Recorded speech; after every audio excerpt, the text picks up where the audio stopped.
Hello everyone, this question appears in class 8th NCERT chapter of linear equation in one variable. This is 15th question of its exercise 2.2. So the question says that I have a total of rupees 300 in coins of denomination rupees 1, rupees 2 and rupees 5. The number of rupees 2 coin is 3 times the number of rupees 5 coins. The total number of coins is 160. How many coins of each denomination are with me? So let the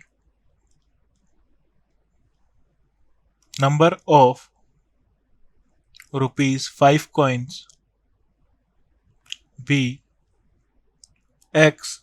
So number of rupees 2 coins, so there are 3 times, so 3x. Then number of rupees 1 coins, ये हो जाएगा हमारे पास total 160 है, so 160 minus x plus 3x is 4x.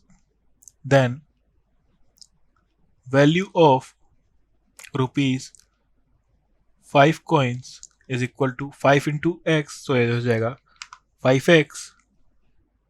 Then value of rupees 2 coins, ये हो जाएगा 3x into 2, so ये हो जाएगा 6x. Then value of rupees 1 coins, ये हो जाएगा 160 minus 4x into 1, हो जाएगा 160 minus 4x. So हमें गिवन है टोटल रुपीज है 300, सो इन सब का सम होना चाहिए 300, सो हो जाएगा 5x plus 6x plus 160 minus 4x is equal to 300. So 11x minus 4x, ये हो जाएगा हमारे पास 7x is equal to 160 को इधर शिफ्ट कर देंगे, so 300 minus 160, so x is equal to 140 upon 7, so हो जाएगा 20. Then number of rupees 5 coins is equal to, ये था हमारे पास x,